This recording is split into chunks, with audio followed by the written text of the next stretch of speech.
And of course, we're going to finish off here on the leather. Now, this is something you're going to be able to build yourself. Just go to the thrift store, find an old leather belt. If it's got a rough hide on the side, piece of leather, chunk of leather, whatever, that's all you need. And then get some spray adhesive or some glue contact cement, and you're just going to tape it or just glue it onto a piece of wood, and that's going to last you a long time. This is some buffing compound there. It's consider it like sandpaper, but being like 1 billion grit. You know, I mean, it's not 1 billion, of course, but it's super fine, like toothpaste, super fine, and that will finish that off. So we'll, with lots of force, we'll go backwards, and we're honing that edge, and it's really gonna put a nice polish on it. 50 times, that's my arbitrary number. Maybe because after about 50 times, I'm getting kind of tired. Oh, I lost track.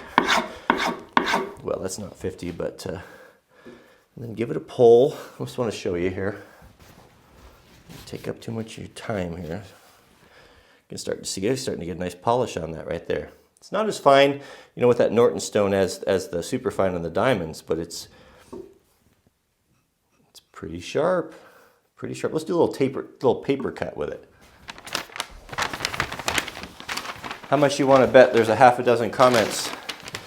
Oh, you built that sharpening cabinet, you didn't use it. I guess it wasn't so great after all.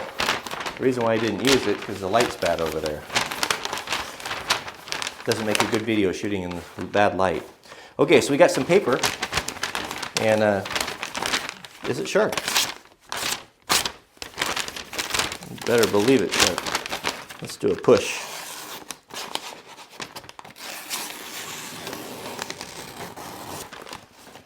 That is very, very sharp.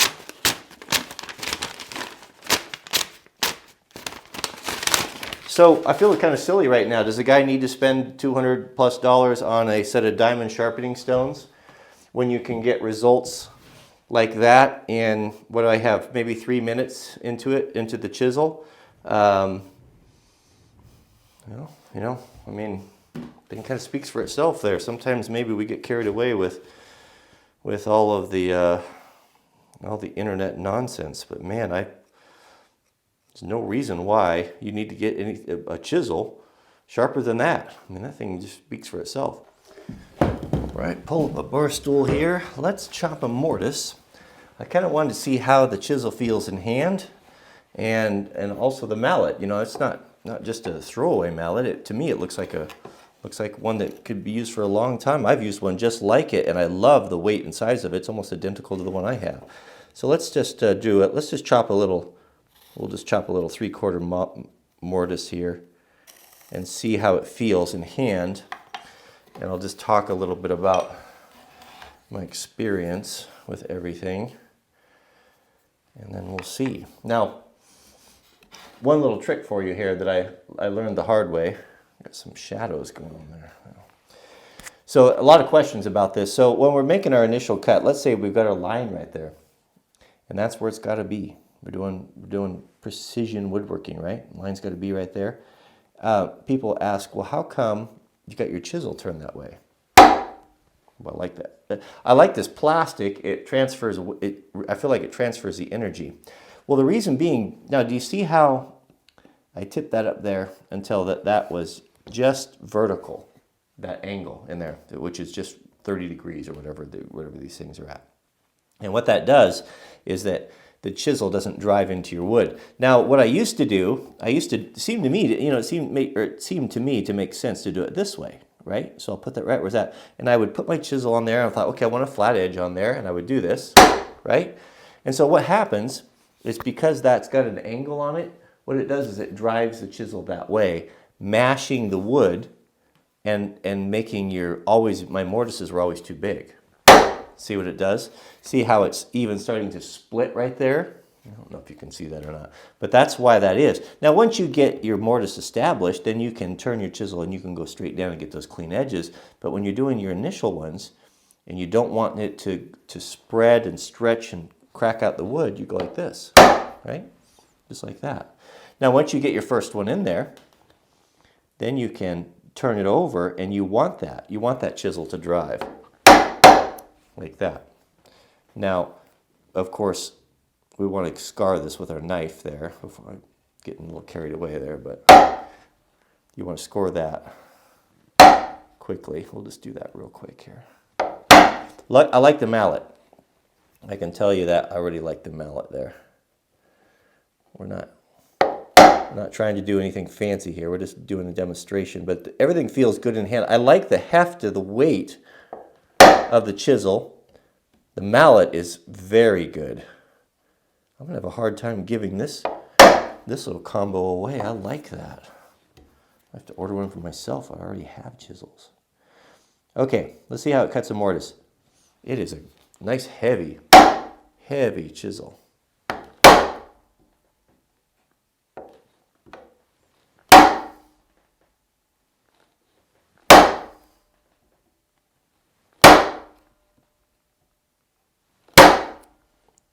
Great mallet. Love the mallet.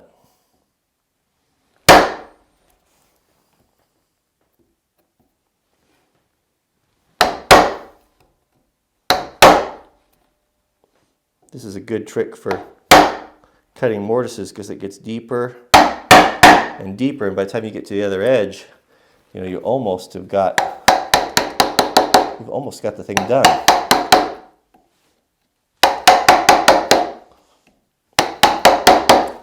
But you get the point. We're not doing fine work right here. I'm just trying to get a feel for the tool, but here's what I like. Well, let's go over to the table, and I think I know enough now to kind of give a summary and what I like and what I don't like. Okay, so what's my takeaway on these Irwin Marples chisels? I am going to compare it to the Stanley because I think that, you know, for most of us entry-level woodworkers, that these are really a good option. I mean, we could have got cheaper chisels, and the original ones that I ordered the really base level, the Stanley's cheapest chisels, and they just can't compare to these. I mean, they're just in the quality of the steel as it appears, the hardness, the ergonomics, the design, and this the factor of the joy of using. I like these chisels. What I don't feel like I've had to do is I've had to make any sort of a compromise. I feel that when I'm holding this, that it's something that thought has been put into it, that I think it's a quality tool. And to get 3 nice bench chisels, as a side note, you know the difference between a long chisel and a short chisel. A long chisel is considered a bench chisel. You can get these in 2 lengths, where oftentimes you'll see carpenters using shorter chisels. And the reason for that is shorter chisels carry better in a tool pouch. And if you're doing, you know, working around the house, get in smaller detail work easier. But these are considered bench chisels. These are what you're going to have on your bench for your woodworking. You want the long ones. But if you're doing this carpentry, you want the short ones. But I feel like I'm getting something that is well designed and great quality. I really do. I love the blue handles. That's pretty traditional. They've been putting the Irwin blue handles on these for a long time. But look at the detail in the handle. You know, there's just thought put into that.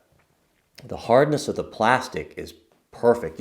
When you feel it, it's a good plastic. Some plastics, you know, have that good feel. You like them. I don't know, what is it? They're just that right of compromise of grippiness and hardness. It transfers energy really, really well. More so than the wood on those, but I like that they didn't varnish them. You know, of course, on the Sweetheart chisels, you know, I had an hour and a half invested or so just getting the varnish off of these. You know, that was kind of poor form. From what I see, it's a superior chisel. There's no doubt. Having these, I'm gonna grab a chisel. If I had the choice between these two and I'm going to take this. I mean, look at the difference. Look at the difference in the size. You know, but there's arguments to be made for the little ones too. You know, for doing that type of work. But it just seems to me this is a better chisel. Not good. Not so much better that I would get rid of these Sweethearts instead of those. And if I was you know, there's something to be said for the wood handles too, you know. And, you know, I'm kind of a homer for Stanley stuff. I just grew up using it with my dad, and I, you know, I know they don't make a lot of really fancy stuff, but I like it. I just like it. I just wish the best for them. But they're not my pick for this. I think that this is the kit right here. And the mallet, which I didn't bring over here, the mallet is excellent. Now, I've shown you guys, let me show you my mallet here. The one that's my favorite. Well, I'm using the new, well, there's so much to talk about here. I got, one of my subscribers sent me this Thor hammer that's interesting. This is made in England. This is, I'm really liking this. What's cool about this is that the caps screw off right there. And if you look inside, it's heavy. It's Thor 712 38 mm. I don't know what that means. 11.5 inch, made in England. Look inside there, you see the copper? That's cool.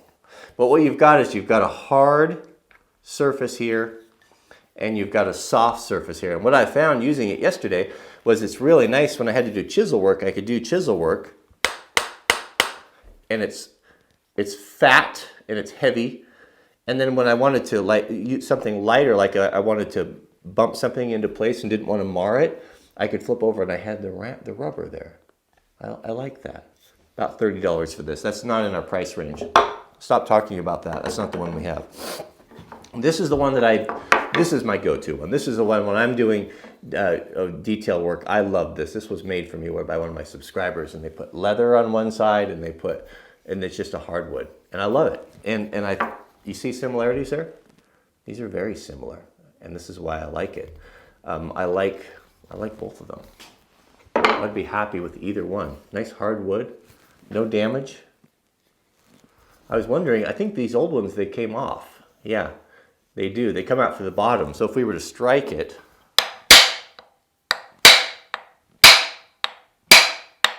they've got it all, oh yeah, that's cool. They've got it all varnished in. Let's take it out.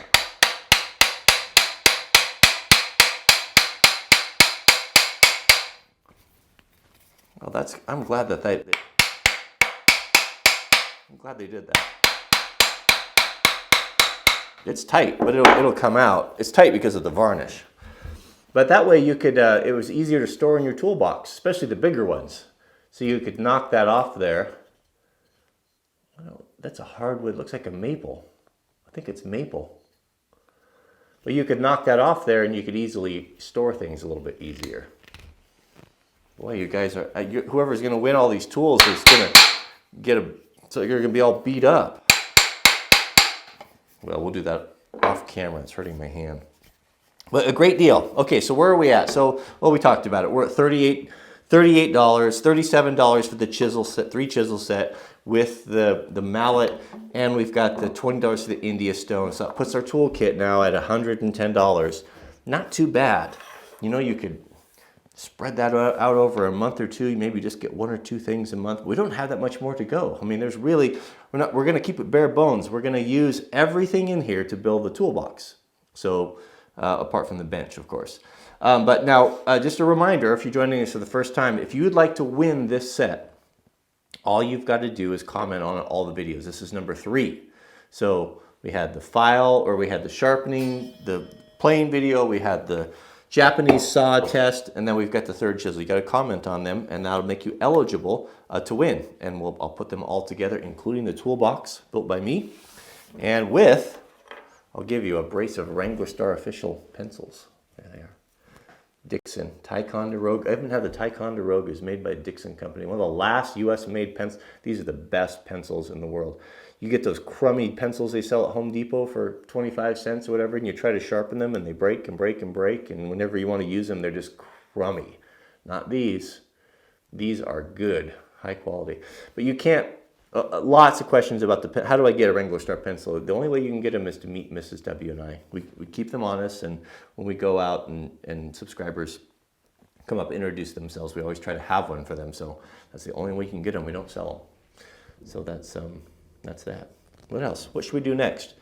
I've got the tools next. I think we'll probably do layout stuff. You're going to need a good combination square. I've got that. I've got a good one picked out. Amazing deal.